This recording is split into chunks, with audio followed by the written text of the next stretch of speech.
really.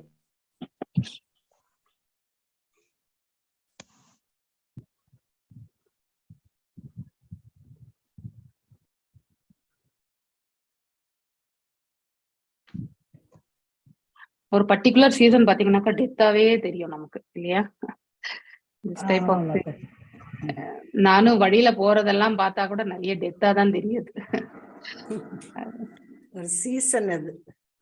அதான் இது எப்பயோ ஒரு வாட்டி கூட அந்த மாதிரி பாத்திருக்கேன் நானு. But now I am seeing that actually. ஒன்றும் பண்ண முடியாது. என்ன மாதாஜி அவங்களுக்கு உடம்பு? No, she's aged also and she had a heart attack and cardiac arrest. Both things happened. So past 10-15 days, nearly 10 days she was in hospital. And then doctors also told how many days we cannot tell like that. So, and she preferred to stay at home. வீட்ல இருக்கிறேன், எப்பவுமே ஹாஸ்பிட்டல்ல தான் இருக்கிறேன்னு சொல்லுவாங்க.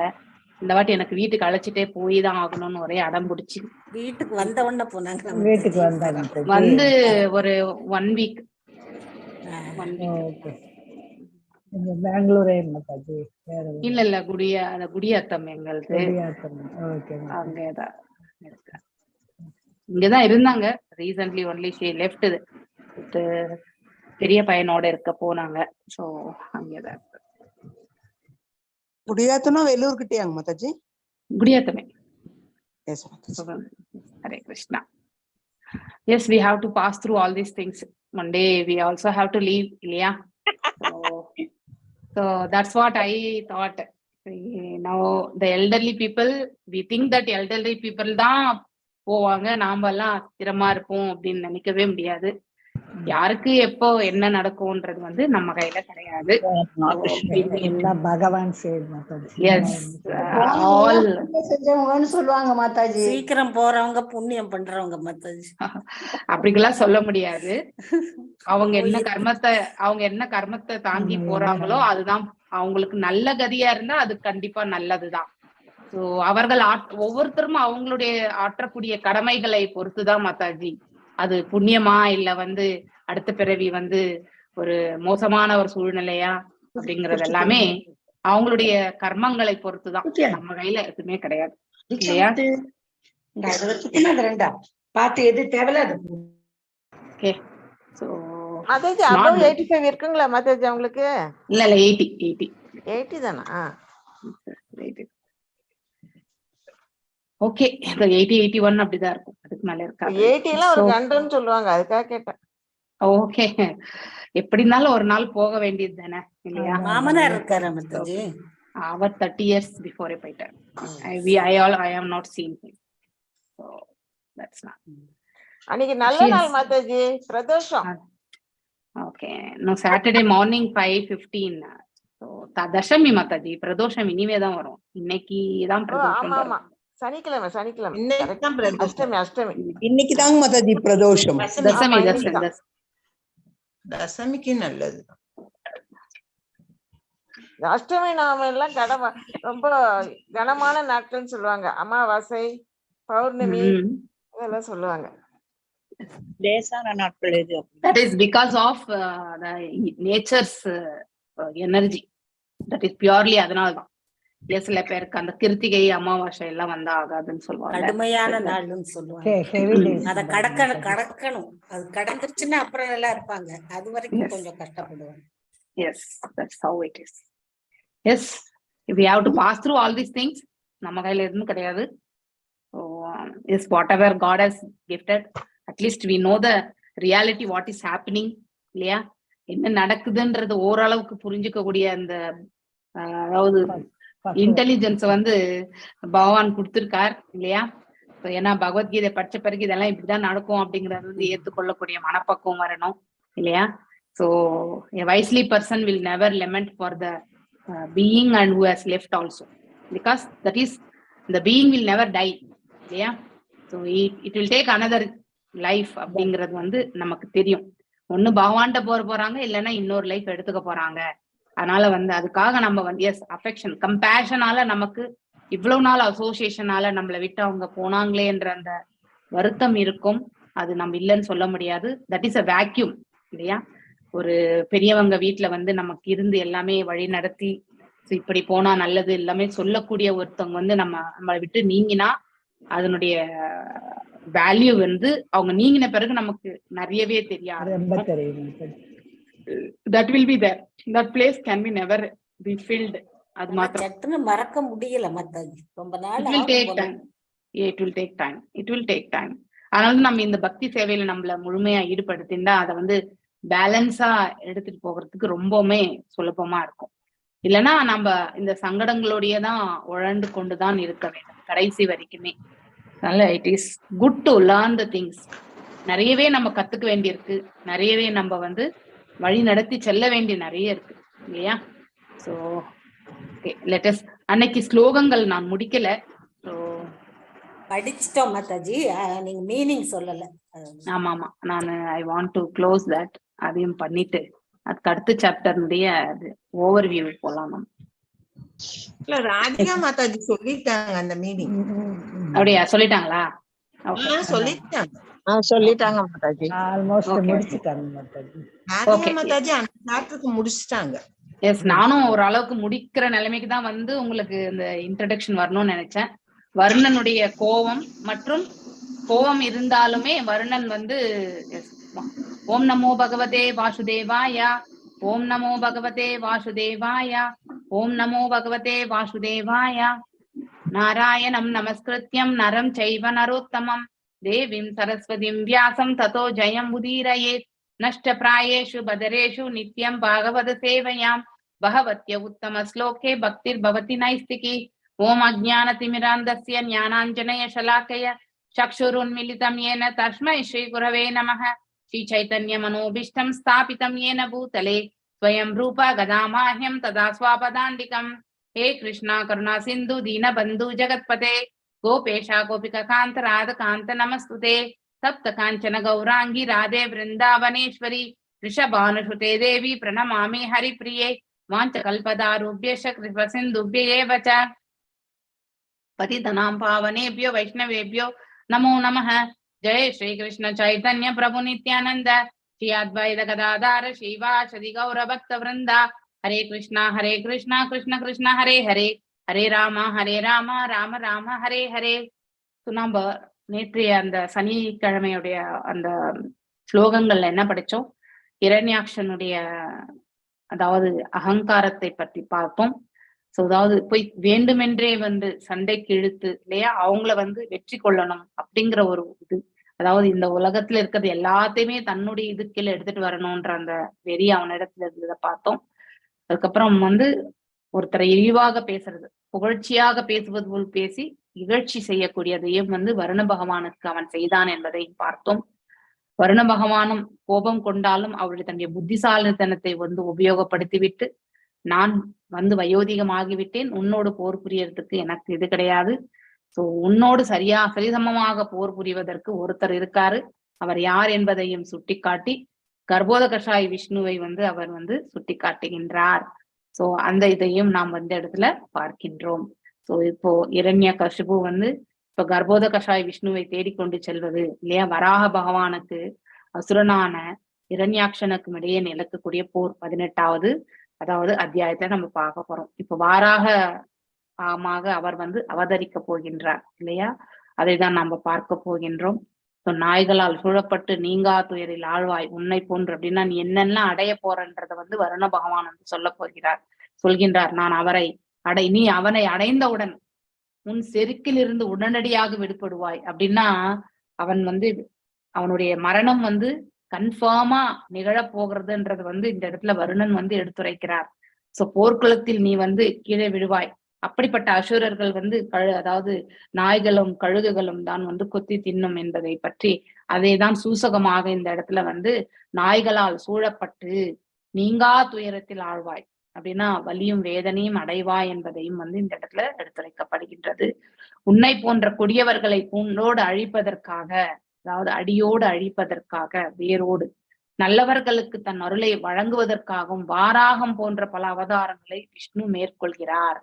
So அசுரர்கள் தத்தமது உடல்கள் ஜட இயற்கையின் 5 பூதங்கள் ஆனவை என்பதும், இறக்கும் காலத்தில் அவரது உடலங்கள் வந்து நாய்களும் வல்லூரிகளும் வந்து விளையாட்டு பொருளாக ஆக்கிவிடும் என்பதும் தெரியாது, அசுரர்களுக்கே தெரியாது. ஹிரண்யாக்ஷனை விஷ்ணுவின் வாராக அவதாரத்தை சந்திக்கும்படி வர்ணன் வந்து அறிவுரை கூறுகிறார். அதனால் அவனுடன் போரிடும் விருப்பம் நிறைவேறும். அவனுக்கு போர் புரியணும், அவ்வளவுதானே. அந்த விருப்பத்தையும் அவன் நிறைவேற்றி கொள்ளட்டும் என்ற நிலையை வந்து இந்த இடத்துல வெளிப்படுத்துகிறார். அவனுடைய வலிமை வாய்ந்த உடலும் வந்து, அதாவது வஜ்ரம் போன்று இருக்கக்கூடிய அவனுடைய உடலை வந்து, அதையும் வந்து அந்த உடல் வலிமையும் வந்து முறியடிக்கப்படும் என்பதையும் இந்த இடத்துல பொருளுரையில வந்து நம்ம ஸ்ரீல பிரபுபாதர் அவர்கள் வந்து அழகாக எடுத்துரைக்கிறார். சோ இவ்வண்ணம் அண்டத்தின் எல்லா திசைகள் இரண்யாக்ஷனின் வெற்றி என பெயரிடப்பட்ட ஸ்ரீமத் பாகவதத்தின் 3வது காண்டத்தின் 17வது அத்தியாயத்தின் பக்தி வேதாந்த பொருளுரை வந்து முடிவு பெறுகின்றது. இப்ப நாம பார்க்க போறது வந்து 18வது அத்தியாயம். இந்த 18வது அத்தியாயத்தினுடைய சம்மரி உங்களுக்கு ஆல்ரெடி ஒரு முறை சொல்லியிருக்கேன். இருந்தாலும் இன்னொரு முறை வந்து உங்களுக்கு ரீகலெக்ஷன் சொல்லிடுறேன் நானு.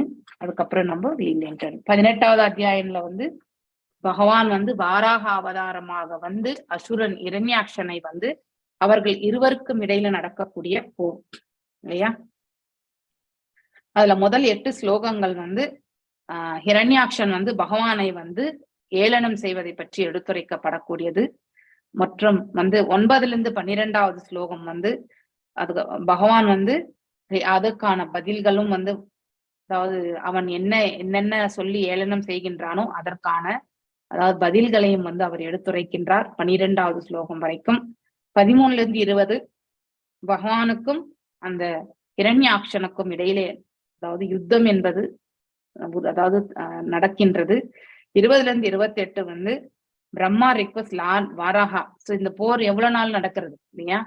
ஸோ அதை வந்து நிறைவு செய்யும்படி பகவானிடத்துல வந்து பிரார்த்திக்கின்றார். ஸோ அதாவது கர்ப்போத கஷாய விஷ்ணுவிடத்துல வந்து யாரு பிரம்மர் இல்லையா, பிரம்மருக்கும் தந்தை தான் அவர். அதனால தந்தையிடம் அவர் வந்து பிரார்த்தனை செய்தல் என்பது 20லிருந்து 28. இதுதான் வந்து 28 ஸ்லோகங்கள் நிறைந்த இந்த அத்தியாயம் பத்தி பார்க்க போறோம்.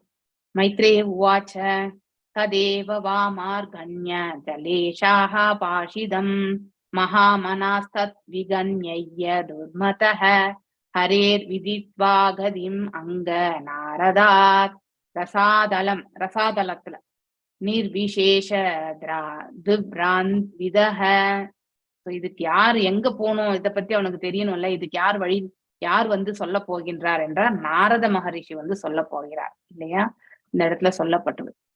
சோ அங்க நாரதர்கிட்ட இருந்து எங்க இருக்கார் அந்த விஷ்ணு அப்படிங்கிற வந்து கேட்கும் பொழுது நாரதரும் டைரக்ஷன் அவர் எங்க இருக்கார் என்பதையும் வந்து எடுத்துரைக்கிறார்.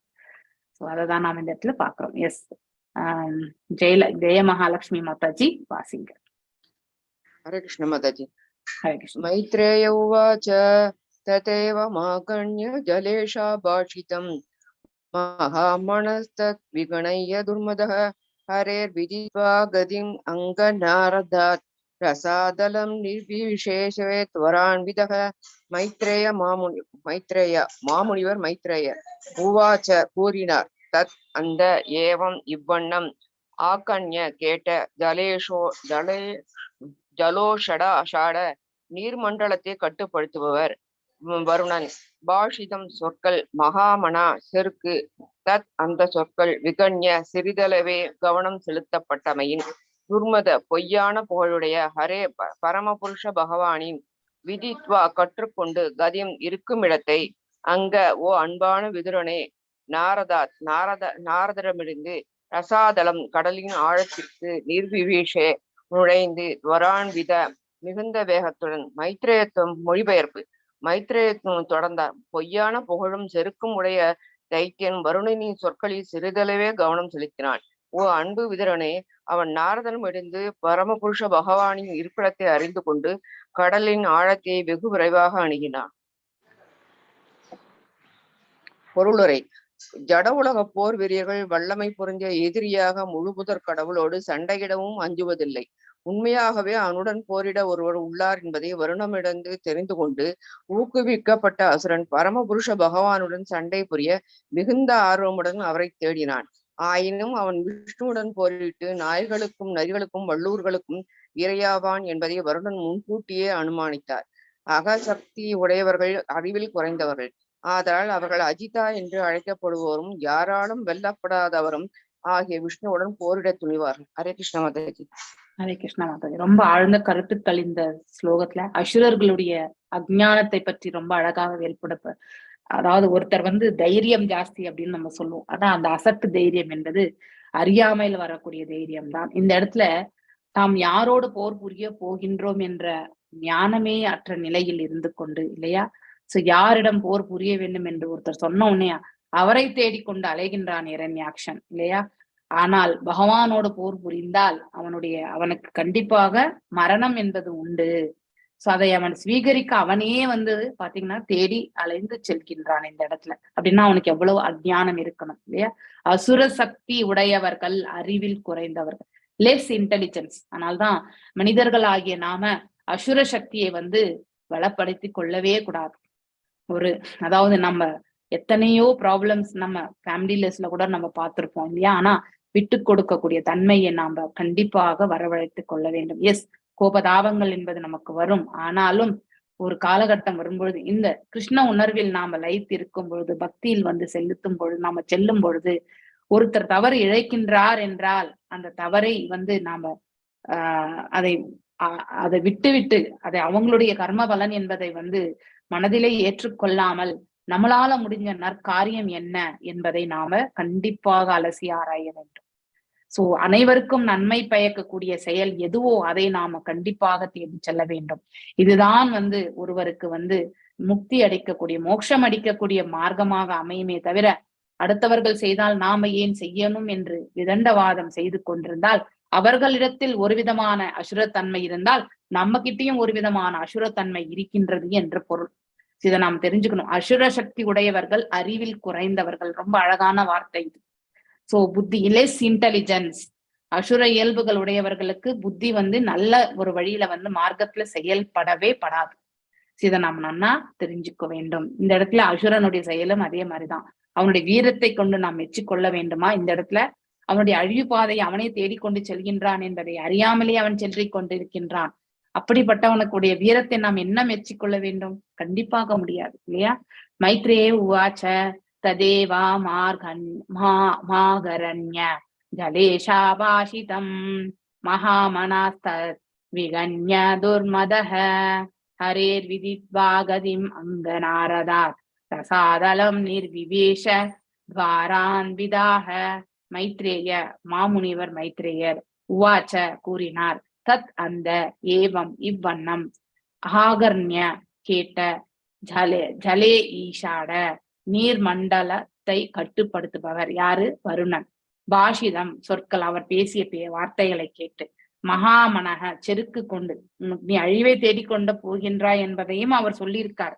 இருந்தாலும் அவன் பாதிதான் கேட்டிருக்கான். உன்னோட போர் புரியறதுக்கு ஒருத்தர் இருக்காருன்னு சொல்ற வரைக்கும் தான் அவன் காதுக்கே எட்டிச்சு. ஸோ ஒன்னு என்னன்னா, நமக்கு பேஷன்ஸ் இருக்கணும். கேட்கக்கூடிய பேஷன்ஸை நாம நிறையவே வளர்த்துக்கணும். என்ன சொல்ல வராங்க அப்படிங்கிறதையும் நாம பார்க்கணும். ஜென்ரலா நமக்கு அது இருக்கிறது கிடையாது. நம்மளதான் நம்ம வெளிப்படுத்திடணும் அப்படின்ற அந்த உந்துதல் தான் நம்ம கிட்ட நிறையவே இருக்குமே ஒழிய, அடுத்தவர்களுக்கு பேசுவதை அனுமதிக்கக்கூடிய அந்த தன்மை நமக்கு மிக மிக சில சமயங்கள்ல அதாவது குறைவாக இருக்கின்றது. ஸோ அது that is not a good quality also. அடுத்தவர்கள் பேசக்கூடியதை நாம கண்டிப்பா கேட்க வேண்டும், என்ன சொல்ல வராங்க என்பதை. துர்மத, பொய்யான புகழுடைய, ஹரே, பாதி சொன்ன வருணனுடைய கருத்துக்களை மட்டும்தான் இரண்யாக்ஷன் ஏற்றுக்கொண்டார். சோ இறுதியில அவர் சொன்னது, உன்னுடைய அழிவை நீ நாடி செல்கின்றாய் என்பதை சொன்னதை அவன் பெரிதாக, அவனுக்கு என்ன செருக்கு, நாம் அழிய மாட்டோம், எல்லாவற்றையுமே வெற்றி கொண்ட நாம் அவரை வெற்றி கொள்ள முடியாதா என்ன அப்படிங்கிற ஒரு அகம்பாவத்தோடு அவன் செயல்படுகின்றான். நாரடமிருந்து ரசாதலத்துல, நம்ம கீழே 7 உலகங்கள், இதுல கீழே இருக்கக்கூடிய 7 உலகங்கள்ல ரசாதலம், இல்லையா? ரசாதலத்தினுடைய இதுல இருந்து போறான் கடல் ஆழத்திற்கு. நிர்விசேஷ நுழைந்து, திராவன் விதக மிகுந்த வேகத்துடன் செல்கின்றான் அவன். சோ பொய்யான புகழும் செருக்கும், ஃபால்ஸ், இல்லையா? ஃபால்ஸ் பிரைடு, இல்லையா? சோ தற்பெருமை, இல்லையா? செருக்கு, அகம்பாவம் உடைய அந்த தைத்தியன் என்றால் தைத்திய அசுரர்கள் அசுரருடைய குலத்தை தைத்தியன் என்று, தைத்திய குலம் என்று சொல்லப்படுவது. தைத்தியனுடைய கருவில் இருந்தவர்கள் அசுரர்கள். சோ வருணனின் சொற்களில் சிறிதளவே கவனம் செலுத்தினான். அதனால விதுரனே, அவன் நாரதரன் வந்து பரமபுருஷ பகவானின் இருப்பிடத்தை அறிந்து கொண்டு கடலின் ஆழத்தை வெகு விரைவாக அவன் அணுகினான் என்று இந்த இடத்துல சொல்லப்பட்டிருக்கு. சோ ஜட உலக போர் வெறியர்கள் வல்லமை பொருந்திய எதிரியாக முழுமுதற் கடவுளோட சண்டையிட அஞ்சுவதே கிடையாது. ஏன்னா பகவானுடைய ஆற்றலை அவர்களுக்கு புரிந்து கொள்ளக்கூடிய அந்த புத்தி என்பது கிடையாது. உண்மையாகவே அவனுடன் போரிட ஒருவர் உள்ளார் என்பதை வருணனிடமிருந்து தெரிந்து கொண்டு ஊக்குவிக்கப்பட்ட அசுரன் பரமபுருஷ பகவானுடன் சண்டை புரிய மிகுந்த ஆர்வமுடன் அவனை தேடினான். ஆயினும் அவன் விஷ்ணுவிடம் போரிட்டு நாய்களுக்கும் நரிகளுக்கும் தன்னுடைய உடலை இரையாக்கப் போகின்றான் என்ற உண்மை அவன் அறியவில்லை. அசுர சக்தி உடையவர்களுக்கு குறைவான புத்தி என்பது. அதனால் அவர்கள் அஜிதா என்று அழைக்கப்படும். வெற்றி கொள்ள அஜித் என்றால் ஜீத் என்றால் வெற்றி இல்லையா? அஜித் என்பது வெற்றி கொள்ள முடியாத ஒருத்தர் யாராலும் வெல்லப்படாதவராகிய, அதாவது விஷ்ணுவுடன் போர் புரிய அவன் துணிவாக முன்னேறினான். எஸ், மல்லிகா மாதாஜி செகண்ட் ஸ்லோகம். ததர்ஷா தத்ராபிதம் தராதரம் प्रोन्द्रियमाना निमक्रदंश्रायः मुष्णन्दम् अशनास्वरु ऋषोरुणश्रियाः जहास साहो वन गोचरो मृगाः. हरे कृष्ण माताजी. हरे कृष्ण माताजी. तदशा तत्रापितं तरातरम् प्रोण्यमानावनिमक्रतमश्चाया मुष्णन्तम् अक्षणास्वरुसो ऋणश्रिया जहाससाहो वनकोचरो मृगः. ததர்ஷா அவன் பார்த்தான், தத்ர அங்கு, அபிச்சிதம் வெற்றி நிறைந்த, தரா பூமி, தரம் தாங்கி, புரோண்யமான மேல் நோக்கி உயர்த்தி கொண்டு, அவனின் பூமி, அக்ரதம்ஸ்ரயா அவருடைய கொம்பின் நுனியில், முஷ்ணந்தம் குறைக்கின்ற, அக்ஷனா அவர் கண்களுடன், ஸ்வசுச்ச ரெண்யாட்சனின் ஒளி, அருண சிவந்த, ஸ்ரீயா ஒளிமயம், ஜஹாச அவன் சிரித்தான், ச அவற்றும், அஹோ ஓ வனகோச்சர நிலத்திலும் நீரிலும் வாழ்கிற மிருக விலங்கு. மொழிபெயர்ப்பு. அங்கு தன் கொம்புகளின் நுனியில் பூமியை தாங்கிக் கொண்டு ஒளிபுரிந்திய சிவந்த கண்களுடன் கூடிய பரமபுருஷ பகவானை அவருடைய வராக அவதாரத்தால் அந்த அசுரன் கண்டான். பின் அசுரன் சிரித்து கொண்டே நீரிலும் நிலத்திலும் வாழும் விலங்கு என்றான். பொருளுரை. முந்தைய அதிகாரத்தில் பரமபுருஷ பகவானின் அவதாரமாகிய வராகம் காட்டுப்பன்றி பற்றி நாம் விவாதித்துள்ளோம். வராகமூர்த்தி தன் கொம்புகளுடன் கடலின் ஆழத்தில் மூழ்கிய பூமியை மேலே கொண்டு வரும் முயற்சியில் ஈடுபட்டிருக்கும் போது அசுரனை இரண்யாட்சன் அவரை சந்தித்து அவரிடம் சவால் விட்டு அவரை விலங்கு என்றழைத்தான். அசுரர்களால் பகவானின் அவதாரங்களை புரிந்து கொள்ள முடியாது. அவர்கள் இறைவனது மீன், வராகம், ஆமை முதலிய அவதாரங்களை பெரிய விலங்குகள் என்றே நினைக்கின்றனர். அவர்கள் பரமபுருஷ பகவானின் மனித வடிவத்தை கூட தவறாக புரிந்து கொண்டு அவரது எளிய நிலையை எள்ளி நகையாடுகின்றனர். சைத்தன்ய சம்பிரதாயத்தில் சில போது நித்யானந்த பிரபு பூமியில் அவதரிப்பதை பற்றிய தவறான கருத்து இருக்கிறது. நித்யானந்த பிரபுவின் உடல் புனிதமானது. ஆனால் அசுரர்கள் பரமபுருஷ பகவானின் உடலை நம்மை போன்ற ஜடப்பொருள் என்றே கருதுகின்றனர். அவஜானந்தி மாமூடா அறிவில்லாதவர்கள் பகவானின் உன்னதமான வடிவத்தை ஜடப்பொருள் என்று எள்ளி நகையாடுகின்றனர். ஹரே கிருஷ்ண மாதாஜி. ஹரே கிருஷ்ண மாதாஜி. ததர்ஷா தத்ராபிதம் தராதரம் प्रोन्द्रिय नियमानावा निमक्रदं रष्टया मुष्णन्दम् अक्षनास्वुरुचेन ऋणाश्रियाः जहाशसाहो वनगोचरो மிருகாக. வனகோச்சரோ மிருகா, அதாவது மிருகம் என்றால் மிருகம், அதாவது வனப்பிரசேத, அதாவது நிலத்திலும், வனகோச்சரோ அதாவது வனகோச்சரம் அப்படின்னா நிலத்திலும் நீரிலும். பன்றி அப்படியே குட்டையிலையும் ஊறின்னு தான் இருக்கும், அதே மாதிரி நிலத்திலையும் அது வாழும் இல்லையா? அந்த இரு நிலைகளையும் வாழக்கூடிய ஒரு இதே மாதிரி எது ஈவன் ஆமை கூட அதே மாதிரிதான், நீரிலும் இருக்கும் அதே மாதிரி நிலத்திலையும் இருக்கும். ஸோ இந்த மாதிரி உயிரினங்களும் உண்டு இல்லையா? அந்த மாதிரி அந்த வகையை சார்ந்தது அப்படிங்கறத இந்த இடத்துல யாரு இரண்யாக்ஷன் அவன் பேசக்கூடியது அகங்கார வார்த்தைகளை நாம் இந்த இடத்துல பார்க்கலாம்.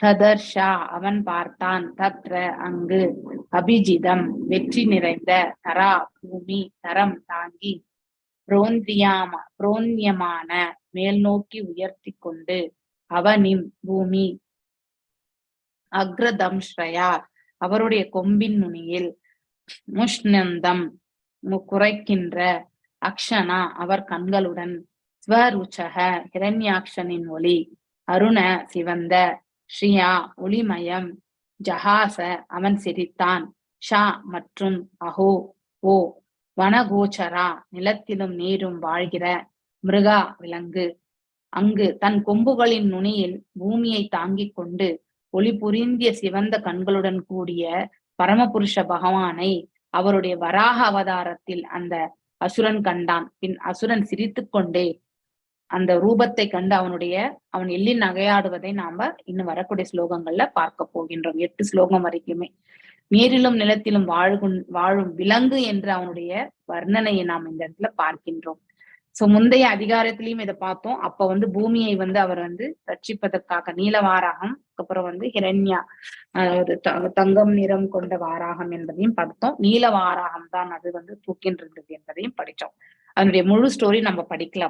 இப்போ இந்த இதுல நம்ம பார்க்கலாம் அதை பத்தி எவ்வளவு பிரபுவாதர் அவர்கள் நமக்கு விளக்க உரையெல்லாம் கொடுத்திருக்காரு என்பதை அதனுடைய கண்டினியூஷனா நம்ம இந்த இடத்துல பாக்குறோம். அந்த இடத்துல ஹிரண்யாக்ஷனுடைய வதத்தை பற்றி படிக்கல, ஜஸ்ட் பூமியை அவர் தாங்க அளவுக்கு தான் நம்ம பார்த்தோம்.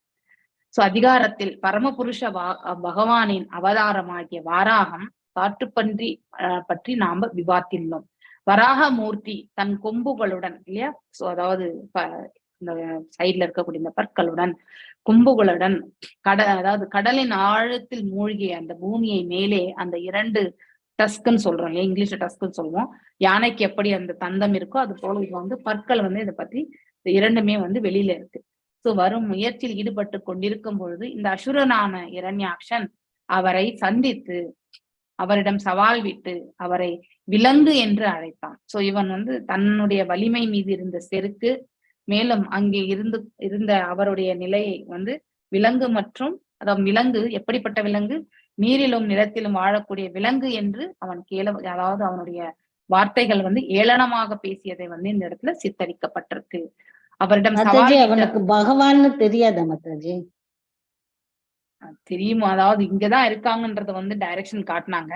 சோ இனிமேதான் அவனை எக்ஸ்பெக்ட் பண்ணி வந்தது எப்படின்றது நம்ம இனிமேதான் பார்க்க போறோம். இனி 8 ஸ்லோகத்துல வரும் அவன் எதை உணர்ந்திருந்தான் என்பதை நம்ம இந்த இடத்துல பார்க்கலாம். சோ இறைவன் ஆனது நிறைய பகவான் எத்தனை அவதாரங்கள் எடுத்திருக்கார் அப்படின்றது யாராவது சொல்ல முடியுமா? இது வரைக்கும் எத்தனை அவதாரங்கள் எடுத்திருக்கார்? அலைகள் போல இல்ல நிறைய எடுத்திருக்காரு. நமக்கு தெரிஞ்சது 10, 12 சொல்றோம். கடல் அலைகளை எண்ண முடியாதது. எஸ், கரெக்டான ஓமை. நம்ம பிரேம மாதாஜி சொன்னது, கடல் அலையை நம்ம எவ்வாறு கணக்கிட முடியாதோ அது போல பகவானுடைய அவதாரங்களும் கணக்கில் அடங்காது. இன்னியும் மரபல். ஆனா சிலவற்றை மட்டும் முக்கியமானதாக நம்ம பகவதம்ல ஒரு 21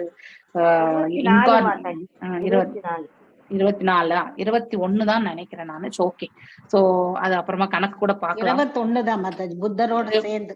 ஆமா, 21 அவதாரங்கள் தான் நம்ம படிச்சது ஃபர்ஸ்ட் கேண்டோல. அந்த 21 அவதாரங்கள்ல சொல்றோம் நம்ம. அதுல 10 நம்ம மெயினா வாசிக்கிறது 10 அவதாரங்கள் தான். தசாவதார ஸ்தோத்திரம் கூட இருக்கு இல்லையா, சோ தசாவதார ஸ்தோத்திரம் கூட நம்ம பாக்குறோம். அதுல 10 அவதாரம் புத்தர் வரைக்குமே மெயினா சிலதெல்லாம் சொல்லப்பட்டிருக்கு. இந்த மீன், மச்ச அவதாரம், கூர்ம அவதாரம் இல்லையா, வாராக அவதாரம், இதெல்லாமே விலங்கு அவதாரங்களை பெரிய விலங்குகள் என்றே நினைக்கின்றனர். அவர்கள் பரமபுருஷ பகவானின் மனித வடிவத்தை கூட தவறாக, அதுவும் இந்த அவர் மனித ரூபத்தை ஏற்று வரும்பொழுது நம்மள போல ஒரு பௌதிக உடலை ஏற்று வந்திருக்கிறார், இதெல்லாம் மாயை தோற்றம் என்பது அத்தகைய கூற்றையும் கொண்டு அவருக்கு வழங்க வேண்டிய மரியாதைகளையும் வழங்குவது கிடையாது.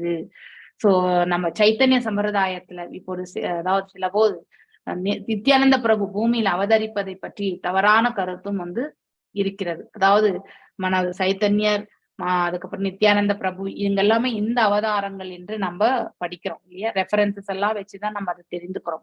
நித்யானந்த பிரபு பலராம் அப்படிங்கிறதையும் நம்ம தெரிஞ்சுக்கிறோம் இல்லையா. ஆனா அது எல்லாமே ஏற்றுக்கொள்ளக்கூடிய மனப்பக்குவம் எல்லாருக்கும் உண்டா? கண்டிப்பா கிடையாது. அவருடைய உணர்தல் என்ற பேரில் வந்த பிறகுதான் நம்மளால அதை உணர்ந்துதான் ஏற்றுக்கொள்ள முடிகின்றது இல்லையா.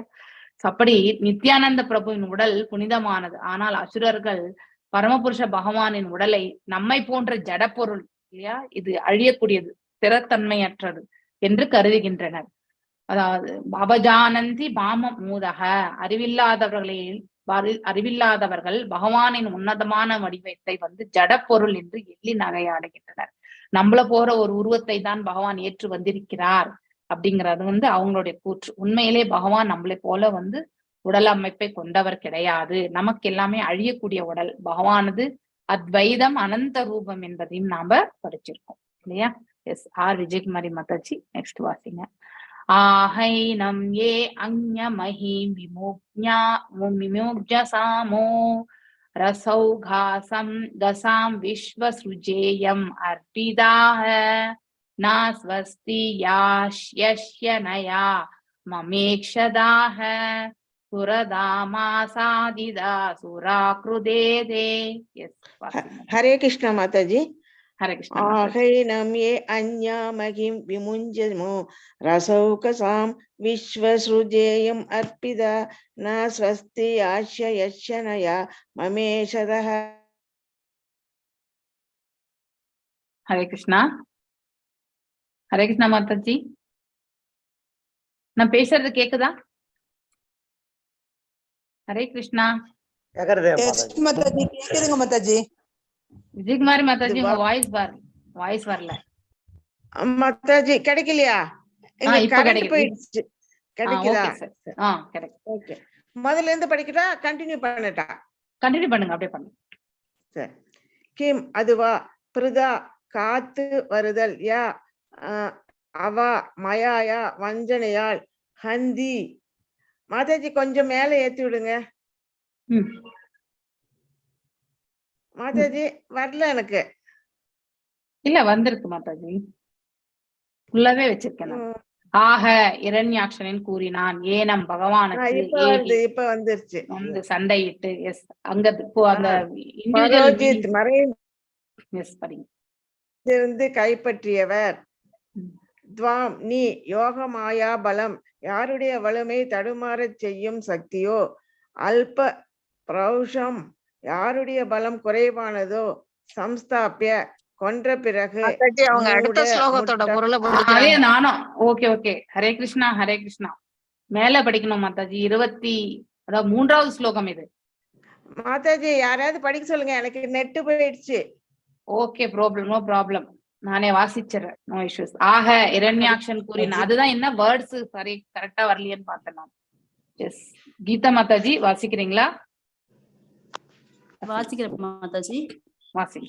ஆக இரண்யாக்ஷன் கூறினான், ஏனம் பகவானுக்கு ஏகி சண்டையிட்டு. அஞ்ஞன ஓ முட்டாளே, மஹிம் பூமி, விமுஞ்ச கொடுத்தல், நோ எங்களுக்கு, ரசாகலாம் கீழே உள்ள நிலப்பரப்பை வாழும் இடமாக கொண்டவர்கள்,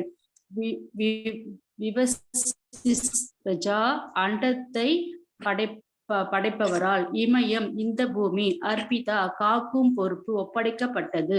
நான் இல்லை, ஸ்வஸ்தி யாஸ்யசி நீ போவாய், அனாய இதனுடன், மமேக்ஷதா நான் பார்க்கும்போது, சுராதம தேவர்களில் கீழானவரே, ஆசாதிதா எடுத்ததும், சூரா கராக்ருதே காட்டுப்பன்றி வடிவம்.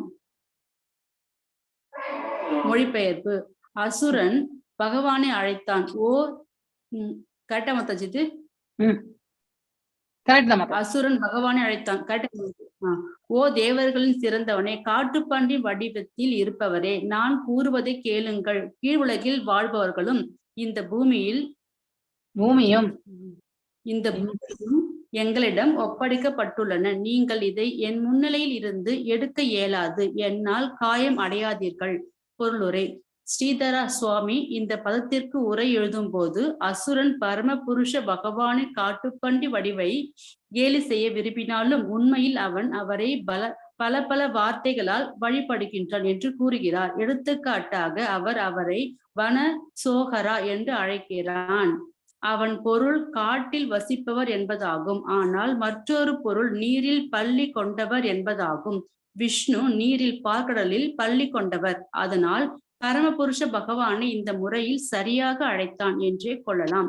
அசுரன் அவனை குறிப்பிட்டு ஒரு உள்நோக்கம் இன்றி மிருகா என்று அழைத்தான். முழுமுத கடவுள் சிறந்த முனிவர்களாலும் புனிதர்களாலும் ஆன்மீகவாதிகளாலும் தேடப்பட்டவர். அவன் அவரை அஞ்சன என்று அழைத்தான். ஸ்ரீதர சுவாமி ஞா என்றால் அறிவு மற்றும் பரமபுருஷ பகவானுக்கு தெரியாமல் எந்த அறிவும் இல்லை என்று கூறுகிறார். ஆனால் மறைமுகமாக இந்த அசுரன் விஷ்ணு எல்லாம் அறிந்தவர் என்று தான் கூறினான். தீயோன் அவரை சுராதமா என்று அழைத்தான். சுரா என்றால் தேவர்கள், அதமா என்றால் எல்லாவற்றின் தலைவர் என்று பொருள். அவர் எல்லா தேவர்களுக்கும் தலைவர். ஆனால் அவர் எல்லா தேவர்களிலும் சிறந்தவர் அல்லது பகவான். அசுரன் என் முன்னிலையில் என்ற சொற்றொடரை பயன்படுத்திய போது அந்த பொருள் என்னவென்றால் என் முன்னிலையிலும் உங்களால் இந்த பூமியை முழுமையாக எடுத்து செல்ல இயலும் என்பதாகும். நான் ஸ்வஸ்தி யாஸ்யசி, நீங்கள் கருணையுடன் இந்த பூமி எங்கள் பாதுகாப்பிலிருந்து எடுத்து சென்றால் அன்றி எங்களுக்கு நல்ல எதிர்காலம் இருக்க முடியாது. Hare Krishna Mataji. Pranam Mataji. 10 minutes kuchos. Hare Krishna. Ahainam yega anyamahimunyamo tashaukasham vishvasrujeyam arpidaha nasvasti yashyashya nayamamekshada shuradhamasida சுகராக்ருதே ஆக இரண்யாக்ஷன் கூறினான். ஏனம் பகவானுக்கு ஏகி வந்து சண்டையிடு, அஞ்ஞ ஓ முட்டாளே, மஹீம் பூமி, விமுஞ்ஞா கொடுத்தல், நோ எங்களுக்கு, ரசௌகசாம் கீழுள்ள நிலப்பரப்பில் வாழும் இடமாக கொண்டவர்கள், விஸ்வசர்ஜக அண்டத்தை படைப்பவரால், இயம் இந்த பூமி, அர்ப்பிதா காக்கும் பொறுப்பு ஒப்படைக்கப்பட்டது, நான் இல்லை, ஸ்வஸ்தி யாஷ்யசி நீ போவாய், அனையா இதனுடன், மமேக்ஷத நான் பார்க்கும் பொழுது, சுராதமக தேவர்களில் கீழானவரே, அசாதித எடுத்தும், சுராக்கிருதே காட்டுப்பன்றி வடிவம். எல்லாருக்கும் கேக்குதா வாய்ஸ்? ஹரே கிருஷ்ணா.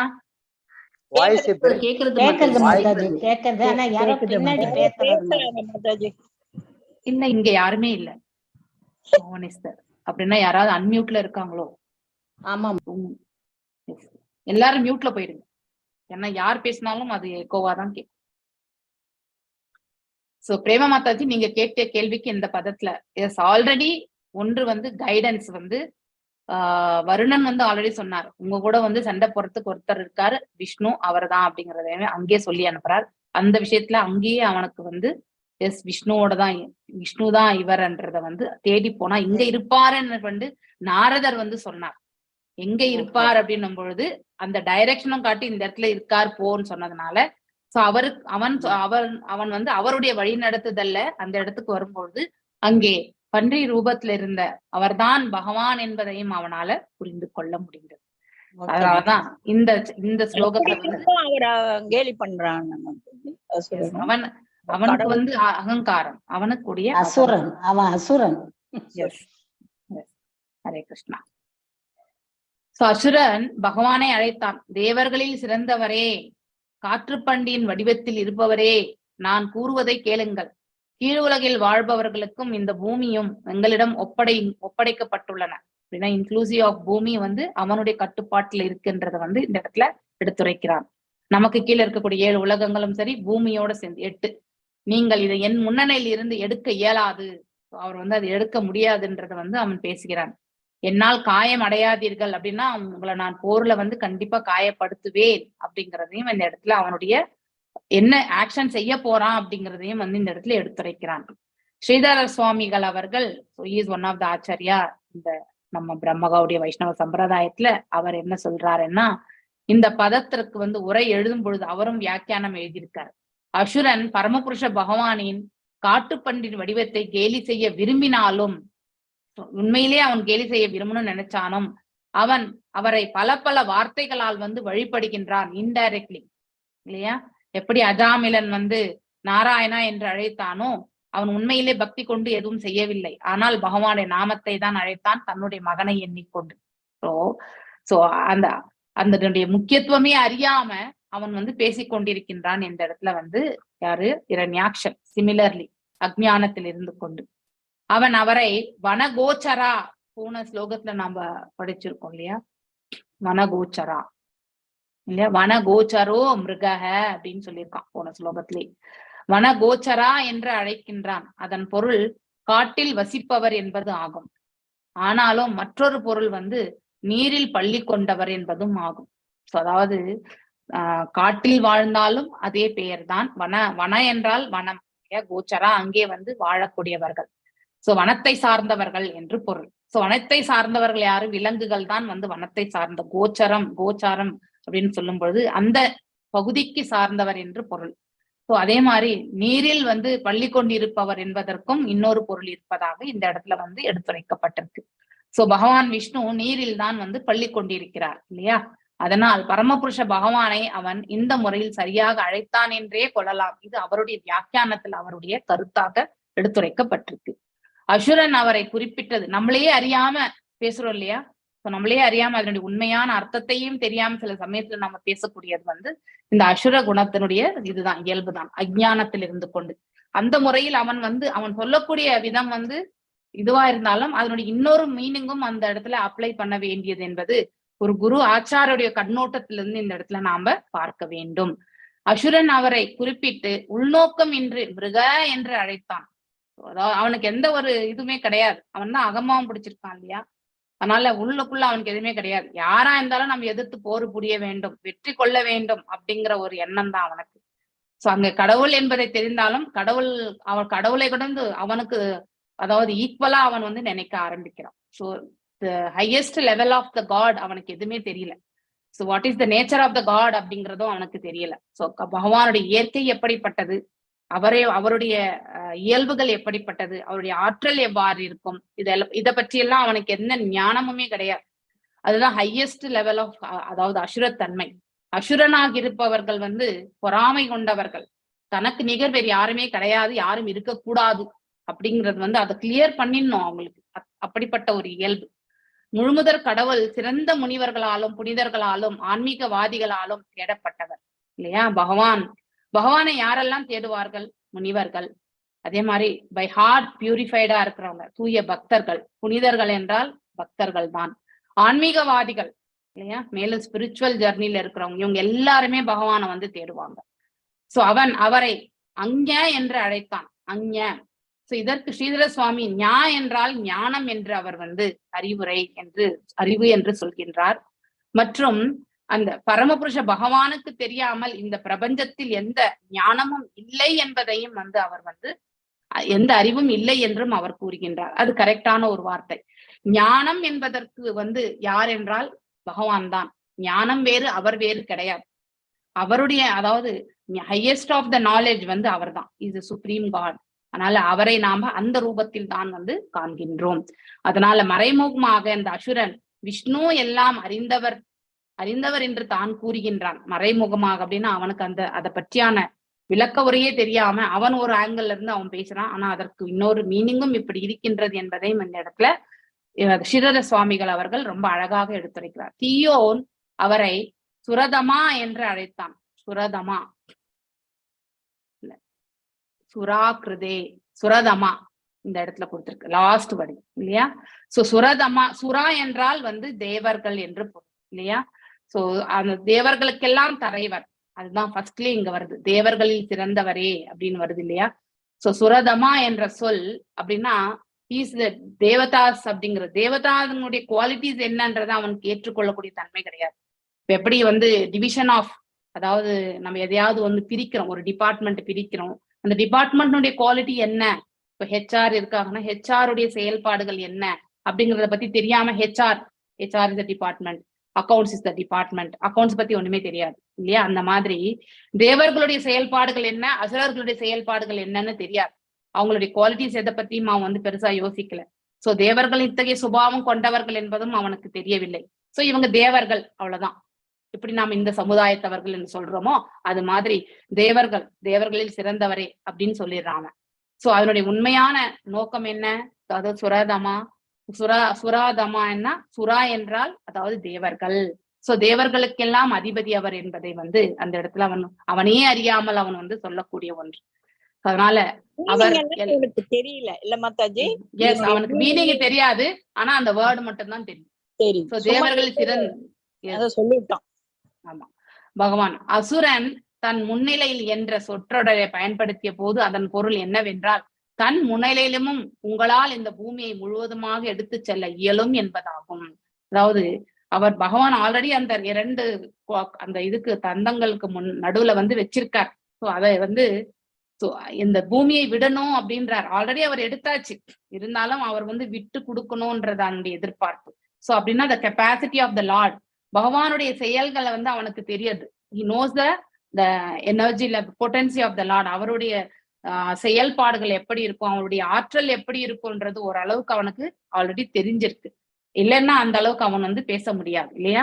என் முன்னிலையிலும் உங்களால் இந்த பூமியை முழுவதுமாக எடுத்து செல்ல முடியும் என்ற அந்த என் முன்னிலை அப்படிங்கிறதுக்கான பின்னாடி இருக்கக்கூடிய கருத்தை தான் இந்த இடத்துல ஸ்ரீதர சுவாமி அவர்கள் எடுத்துரைக்கிறார். நாஸ்வஸ்தி யாஷ்யசி அப்படின்னா, நீங்கள் கருணையுடன் இந்த பூமியை எங்கள் பாதுகாப்பிலிருந்து எடுத்து சென்றால் அன்றி எங்களுக்கு நல்ல எதிர்காலம் இயலாது. இந்த பூமியை என்பதாகும். நாஸ்வஸ்தி யாஷ்யசி, நாஸ்வஸ்தி யாஷ்யசி இங்க இருக்கு. தேர்ட் மமேக்ஷதா. சோ அப்படி எப்படின்னா இந்த இடத்துல இந்த தேர்ட் லைன் நம்ம இந்த இடத்துல பார்க்கணும். நா ஸ்வஸ்தி யாஷ்யதி நயா மமேக்ஷதா. இந்த இடத்துல பார்க்கணும். ஸ்வஸ்தி யாஷ்யதி நீ போவாய், அனைய இதனுடன், மமேக்ஷதா நான் பார்க்கும் பொழுது இல்லையா? சோ அர்ப்பிதா காக்கும் பொறுப்பு ஒப்படைக்கப்பட்டது. சோ இந்த மாதிரி அவனுக்கே வந்து தெரிய ஆரம்பிக்கிறது இந்த வார்த்தைகள் இருந்து. அவன் இது வந்து யாரு ஹிரண்யாக்ஷன் பேசுறதுதான் இந்த ஸ்லோகம் வந்து. சோ நான் ஸ்வஸ்தி யாஷ்யதி நீங்கள் கருணையுடன், சோ அதாவது ஸ்வஸ்தி அப்படின்னானே கருணை.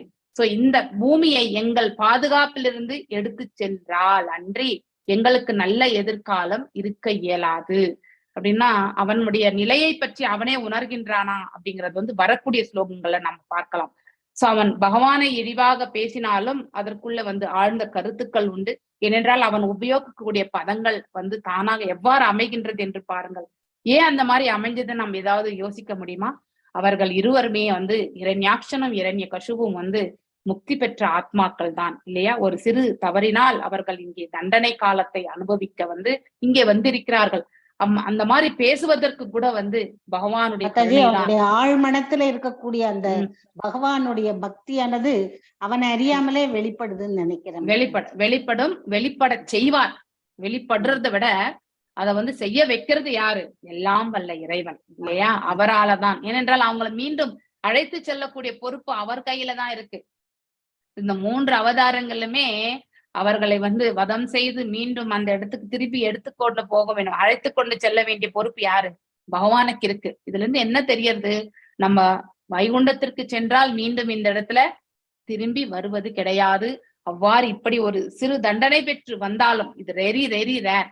மீண்டும் அவர்களை வந்து அழைத்து கொள்ளக்கூடிய பொறுப்பு பகவானுக்கிட்ட இருக்கு. அதனால எப்பொழுதுமே நாம தவறி விழாத நிலை என்பது வைகுண்ட பதவி என்பதை நாம இந்த இடத்துல தெரிந்து கொள்ள வேண்டும். மாதாஜி ஒரே ஒரு சின்ன இது மாதாஜி, அந்த சுராதமாங்கிறதுக்கு சினானிம்ஸ்ல வந்து வேற பொருள் போட்டிருக்கு, பட்பட்ல வேற பொருளா போட்டிருக்காங்க, மாத்தி போட்டிருக்காங்க மாதாஜி. இருங்க சுராதமா தேவர்களில், எஸ் கரெக்ட், இது தப்பானது இந்த வார்த்தை. தேவர்களில் தலைவர் தான் இது. சோ கீழானவரே கிடையாது. சுரதமா அப்படின்னாலே அவர் மேன்மையானவர் ஆக்சுவலி. ஓகே, சோ பர்பட்ல வந்து நீங்க மாத்திக்கணும். இதனுடைய வியாக்கியானத்திலுமே இன்னும் கொஞ்சம் அதிகமாக ஸ்ரீதர் சுவாமி அவர்கள் வந்து இவரை அசுரனை சொல்றது மாதாஜி. தீயோன் அவன் கிட்ட வந்தானே தீயோன். இல்ல இப்ப இது இந்த சொற்கள் வந்து யார் பேசுறதுனாக்கா இவன் யாரு? இரண்யாக்ஷன் பேசுறது. அசுரன் பகவானை அழைத்தான். இந்த ஸ்லோகமே அசுரன் சொல்றது. சுரான தேவர்கள், அசுரான அசுரர்கள் மாதாஜி. அப்ப இந்த இடத்துல கரெக்டா தானே, சுரா என்றால் தேவர்கள். தேவர்கள் தான் கரெக்ட், தேவர்கள் கரெக்ட்.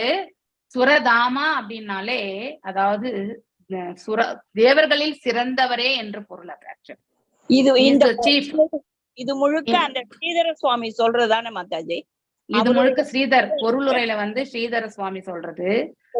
இங்க நம்ம இந்த ஸ்லோகத்தின் பிரகாரம் சுரதாமாசித அப்படின்னாலே, அதாவது சுரதமா அப்படின்னாலே, சுரா என்றாலே தேவர்கள், சுரதமா அப்படின்னாக்கா தேவர்களில் சிறந்தவரே. இது ஸ்பெல்லிங் மிஸ்டேக் இந்த இடத்துல, நீங்க சிறந்தவரேன்னு போட்டுக்கணும் நீங்க. ஓகே, மாத்திக்கோங்க. ஓகே, கீழானவர் கிடையாது. ஓகே, மாத்திக்கணும் நீங்க. சோ அதனுடைய இன்னும் டெப்தான ஒரு வியாக்கியானம் தான் ஸ்ரீதர் சுவாமிகளுடைய கருத்துக்களை இந்த பதத்துல வந்து பிரபுபாதர் அவர்கள் ரெஃபரன்ஸா இந்த இடத்துல போட்டிருக்காரு. சோ அவன் அவ்வாறு பேசக்கூடியதுக்கான காரணம் கூட பகவான் அவரை பேச வைக்கிறார். சோ இப்ப நாமெல்லாம் என்ன நினைக்கிறோம், இதுல இருந்து we are all only instruments தான்.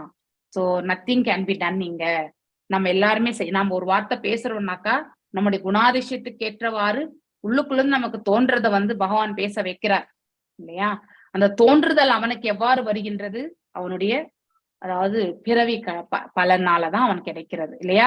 ஆல்ரெடி முக்தி பெற்ற ஆத்மா, அந்த நிலையினால்தான் அவ்வாறு அவன் பேச முடிகின்றது. இல்லை என்றால் அவன் அவ்வாறு பேச முடியாது இல்லையா? ஒருவர் பேசக்கூடிய வார்த்தையிலிருந்தே நம்ம வந்து அவங்களுடைய நோக்கம் என்ன, அவர்கள் எந்த குணாதிசயத்துல இருக்கார், சோ நம்ம பேச வைக்கணும்ன்ற எண்ண ஓட்டம் வந்து அந்த உயிர் வாழிக்கு வரும். ஆனால் உள்ளுக்குள்ள இருந்து அப்ரூவல் யார் கொடுப்பார்? பகவான் தான் கொடுப்பார். இதை நாம் என்றைக்குமே படிச்சு கொண்டுதான் இருக்கோம் இல்லையா? அதனால இவ்வாறு அவன் பேச, இந்த வியாக்கியானம் வந்து இவருடைய கருத்து, ஸ்ரீதர் சுவாமியுடைய கருத்து இல்லையா? நல்ல எதிர்காலம் அதாவது பகவான் இந்த பூமியை ரட்சிக்கவில்லை என்றால் கண்டிப்பாக வந்து சென்றாலன்றி எங்களுக்கு நல்ல எதிர்காலம் இருக்க இயலாது அப்படின்னா, அவனுக்கும் வந்து பூமியை பகவான் ரட்சிக்கிறார் என்ற கண்டிப்பா இந்த இடத்துல ஹிரண்யாக்ஷனை அவர் வதம் செய்துதான் ஆக வேண்டும். இப்ப அவன் பூமியை வந்து வாங்கணும்னு தான் வரான் இல்லையா? சோ அவனுடைய ஆளுமைக்குகளை எடுத்துட்டு போகணும்னு நினைக்கிறான். சோ பகவான் கண்டிப்பா கொடுக்க போறது கிடையாது. அவர் கொடுக்காத நிலையை போந்து இட்டு செல்லணும்னா இவனை கண்டிப்பாக அவர் வதை தெரியத்தான் வேண்டும் இல்லையா? சோ ஆனால் அவனுக்கு நல்ல எதிர்காலம் பகவானாலதான் கிடைக்கும். சோ அததான் அவனு இந்த பூமியை அவன் ரட்சித்தால் இன்றி, அவர் ரட்சிக்கலன்னா அவனுக்கு வந்து நல்ல காலம் கிடையாது. இன்னும் மேலும் மேலும் அவன் தவறுகள் தான் இழைப்பான். இதெல்லாமே உண்டு நடக்கும். சோ பகவான் பூமியை ரட்சித்தால் ஆட்டோமேட்டிக்கலி இவனுடைய வதம் என்பது நிகழும் என்பதை இந்த இடத்துல நாம தெரிந்து கொள்ள வேண்டும். ஓகே, ஹரே கிருஷ்ணா. நான் இன்றைக்கு இதோட நிறுத்துறேன். மீண்டும் நாளைக்கு பார்க்கலாம். வாஞ்சகல்பதாருभ्यश्च कृपा सिन्धुभ्यश्च पतितानां पावनेभ्यो वैष्णवेभ्यो नमो नमः. अनंत कोटि वैष्णव वृंद की जय. नामाचार्य हरिदास ठाकुर की जय. हरे कृष्णा कृष्ण कृष्ण हरे हरे, हरे राम राम राम।